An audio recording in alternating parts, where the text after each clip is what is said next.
Hai Sobat Baca, dengan Gary di sini. Jumpa kembali di Tambang Data, persembahan kuatbaca.com. Kali ini kita akan kembali ke bahasan politik. Tapi sebelumnya, dengan secangkir kopi dan tempat yang cozy, mari bicara politik dengan santai plus pemaknaannya. Karena politik di kuatbaca.com adalah politik plus. Saya harus berterima kasih nih buat dua host The Jail, McDenny dan Reno, yang udah kasih cangkir merchandise official dari The Jail, kuatbaca.com. Gambaran dinamika politik yang kami dapatkan di bulan September kemarin, itu kayak banyak tembakan liar gitu Sobat Baca. Antar koalisi saling menggoyang, figur-figur politik saling bertemu, kemudian pihak lain bereaksi, beberapa bahkan melontarkan sindiran-sindiran. Padahal lontaran sindiran pasti akan timbulkan reaksi kan ya? Seperti Ketua Umum Demokrat Agus Harimurti Yudhoyono atau AHY yang menyebut Presiden Jokowi dengan sebutan Presiden Gunting Pita. Ayahanda AHY juga 11-12 nih, Susilo Bambang Yudhoyono atau SBY yang kini menjadi Ketua Majelis Tinggi Partai Demokrat, menuduh jika pemilu 2024 akan berlaku tidak adil. Aduh, yang seperti ini nih pasti mengundang reaksi toh. Pantauan analisis kami nih, Sekjen PDIP, Hasto Kristianto, udah bersuara. Kemudian Waketum PKB Jazilul Wahid, Waketum Partai Golkar Nurul Arifin, Waketum P3 Arsul Sani, hingga tenaga ahli utama kantor staf kepresidenan Ade Irfan Pulungan juga bereaksi. Atas apa yang diucapkan SBY, Bawaslu menegaskan bahwa Bawaslu akan hadir untuk mengatasi kecurangan.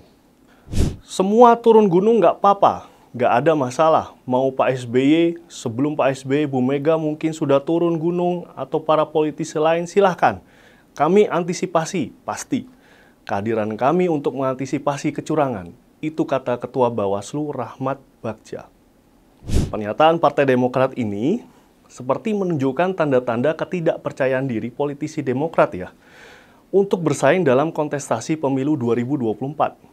Sepertinya mereka sedang khawatir jikalau AHY tidak dapat maju dalam Pilpres 2024. Sayang sekali ya Sobat, apalagi Pak SBY kan mantan presiden. Banyak yang mengharapkan sikap kenegarawan dari beliau, karena seorang negarawan akan berpikir tentang kebaikan generasi mendatang. Kalau mikirin pemilu mendatang sih itu namanya politisi. Saya mengutipnya dari James Freeman Clark. Terus, setelah sindiran-sindiran, kini giliran goyang-menggoyang. Bukan antar penari, tapi antar koalisi partai politik ya.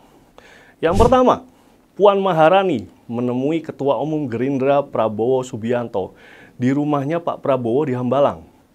Ketua DPP Gerindra, Sufmi Dasko Ahmad, menyebut terdapat pembicaraan politik. Kemudian muncullah isu Puan mengajak Prabowo menjadi cawapresnya. Gerindra jelas tidak setuju. Saya sebagai kader partai Gerindra, kalau Puan mau jadi wakil boleh-boleh saja. Ini kata Waketum Gerindra ya, Desmond Junaidi Mahesa, bukan saya. Kemudian Desmond Junaidi mengatakan, kalau Prabowo jadi wakil, saya keberatan lah. Prabowo sudah bersedia dicalonkan jadi presiden. Masa Prabowo dialihkan jadi wakil? Mungkin Puan belum sadar. Mimpi kali dia. Itu kata Waketum Gerindra, Desmond Junaidi Mahesa. Setelah bertemu Puan, Prabowo bertemu dengan Airlangga.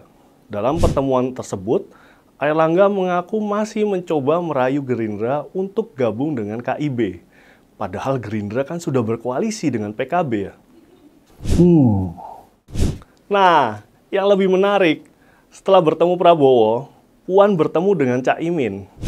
Kedua tokoh tersebut bersama-sama berziarah bareng ke makam almarhum Taufik Yemas, ayah dari Puan, di Taman Makam Pahlawan Kalibata, Jakarta Selatan.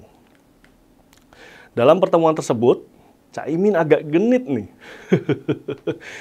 Pada Puan, ia mendoakan Puan menjadi Presiden Indonesia.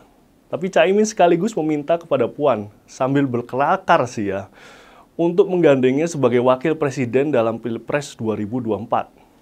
Saya minimal jadi Wakil Presiden, gitu kata Caimin. Dan Prabowo pun berkomentar, ya itu hak beliau, tapi kan kita udah ada kesepakatan, gitu kata Prabowo. Caimin pun segera memberi penegasan bahwa PKB akan jaga komitmen koalisi. Tetap nggak ada perubahan, sudah tekan kontrak, sudah tanda tangan. Gitu penegasan yang disampaikan oleh Caimin. Goyangan masih belum berakhir, Sobat Baca. Politisi senior Nasdem, Zulfan Lindan mengatakan, KIB adalah koalisi ecek-ecek. Waduh, agak frontal ya Sobat Baca. Trio parpol KIB pun bereaksi. P3 lantang menyebut KIB adalah koalisi yang konkret. Partai Golkar menyebut Nasdem sebagai partai yang belum jelas arah koalisi dan Capres 2024-nya. Sedangkan PAN menantang Nasdem untuk mewujudkan koalisi Pilpres 2024-nya. Memang Nasdem belum berkoalisi dengan parpol manapun, meski sudah deklarasikan Anies Baswedan sebagai capresnya. Informasi dari Ketua DPP Nasdem, Willy Aditya, progres penjajakan dengan Partai Demokrat dan PKS sudah 80%. Tapi kok PKS-nya malah sering ketemu Golkar ya? Pertemuan tertutup lagi. Ketua DPP PKS Mardani Alisera mengatakan, sebetulnya kami ke Golkarnya ya. Apakah nanti dengan KIB-nya? Ya, mungkin dari situ pintu masuknya. Itu kata beliau. Mau masuk KIB ya PKS? Sobat Baca, seperti yang sempat kuatbaca.com perkirakan sebelumnya, Anies Baswedan memang jadi capres pilihan Nasdem.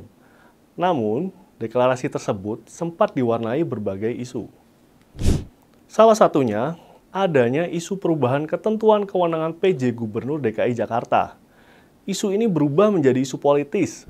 Terlihat dari keluarnya surat edaran Mendagri nomor 821-5492-SJ yang terkesan adanya main mata untuk menjegal Anies menuju Pilpres 2024. Informasi buat Sobat Baca nih, terbitnya SE Mendagri tersebut memberikan wewenang kepada PJ untuk memutasi dan memecat PNS tanpa izin Mendagri. Baru-baru ini, Anies dituding membangun dinasti di lingkungan Pemprov DKI Jakarta. Kritik itu disampaikan Ketua DPRD Provinsi DKI Prasetyo Edy Marsudi karena Gubernur Anies melakukan pelantikan jabatan pimpinan tinggi Pratama dan Eselon II jelang masa jabatannya berakhir. Politikus PDIP tersebut juga menyoroti pergantian sejumlah jajaran direksi badan usaha milik daerah. Logikanya ya Sobat Baca, jelang akhir masa jabatan, seharusnya sibuk tuntaskan rencana pembangunannya toh. Bukan sibuk tempatkan orang-orangnya di Satuan Kerja Perangkat Daerah atau BUMD.